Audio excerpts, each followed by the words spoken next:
অনেক বেশি যেটা প্রথমে যে জননিরাপত্তা, দুর্নীতি, দখলবাজি, চাঁদাবাজি, মাদকের মানে ব্যাপক প্রভাব এবং এইগুলোকে ইন প্লেসে আনার জন্য ডিসিপ্লিনারি অ্যাকশন দরকার। যানজট একটা প্রকট, কারণ ফুটপাতগুলো দখল হয়ে আছে। পাশাপাশি পানি, গ্যাস, বিদ্যুতের পর্যাপ্ত সরবরাহ নাই, জনদুর্ভোগে পড়তে হয় সেটার জন্য। তো এই জায়গাগুলোতে শিক্ষা প্রতিষ্ঠান থেকে যেগুলোর মানগুলো মানে যথাযথ উন্নত না, পাশাপাশি শিক্ষা প্রতিষ্ঠান সব জায়গায় নাইও, এমন অনেক অপ্রতুল জনসেবা, স্বাস্থ্যসেবার জন্য যেই ক্লিনিকগুলা বা এরিয়া ওয়াইজ দরকার। হসপিটাল আমরা চাচ্ছি বড় বড় থানায়, কিন্তু এরিয়া ওয়াইজ যে স্বাস্থ্যসেবা ক্লিনিক সেগুলোও নাই। কিছুটা আশঙ্কা তো আছেই, কারণ আপনারা হাদির সময় থেকে শুরু করে যদি চিন্তা করেন যে পরবর্তী অ্যাকশনগুলা আমরা ইফেক্টিভ অ্যাকশন কি কি দেখেছি, সেটা না হলে তো আমরা আশ্বস্ত হতে পারি না আসলে। পরবর্তীতে আরও ঘটনাটি ঘটেনি তা তো না।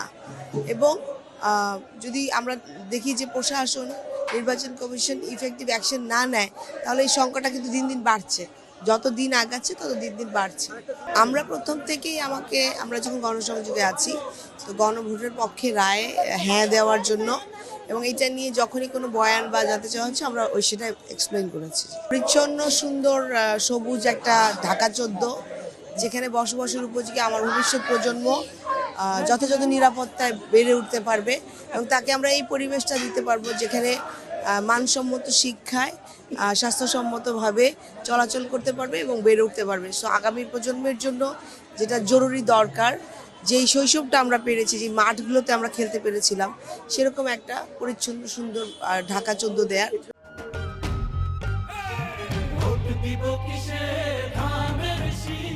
খুবই আমাদের যখনই কাউন্দিয়া বনগাঁয় যাই, মানুষগুলাকে এই যে 4 মিনিটের দূর আগের ওই পারে, তো সেই জায়গাটাতে আমার মনে হয় যে ক্ষমতা কুক্ষিগত থাকার কারণে আর দখলদারিত্বের কারণে একটা জনপদের মানুষ কিভাবে সাফার করতে পারে।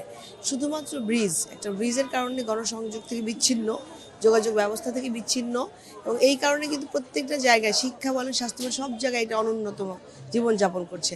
তো আমাদের অলরেডি আমরা কথা বলেছি, ব্রিজের কাজ কিন্তু প্ল্যানিং চলমান। ইনশাআল্লাহ বাংলাদেশ জাতীয়তাবাদী দল জয়ী হলে, ধানের শীষকে বিজয় করে আনলে আমরা প্রথমেই প্রায়োরিটি দিব যেন ব্রিজটা হয়। পরবর্তীতে শিক্ষার যে প্রতিষ্ঠানগুলো দরকার, স্বাস্থ্যসেবার জন্য যে মেডিকেলগুলো দরকার, সব কিছু ইনশাআল্লাহ।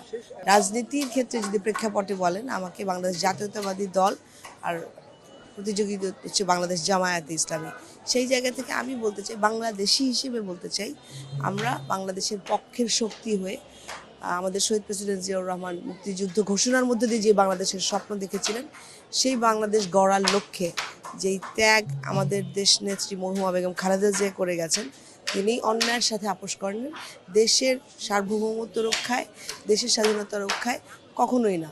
তো সেই জায়গা থেকে আমাদের চেয়ারম্যান জনাব তারেক রহমান এখন যেই পলিসিগুলো নিয়ে একদম ক্লিয়ারলি 31 দফার মধ্যে, আপনারা জানেন, ফ্যামিলি কার্ড থেকে শুরু করে কৃষক কার্ড থেকে শুরু করে আমাদের মানবাধিকার রক্ষার যেই প্রত্যেকটা সেক্টরে যেই ক্লিয়ার পলিসিগুলো নিয়ে আসছেন, সেই জায়গাগুলো থেকে আমার মনে হয় বাংলাদেশ জাতীয়তাবাদী দল কোনো তথ্য গোপন করে বা জনগণকে না জানিয়ে, জনগণকে ধর্মের নামে দলবাজি করে আসেনি আসলে।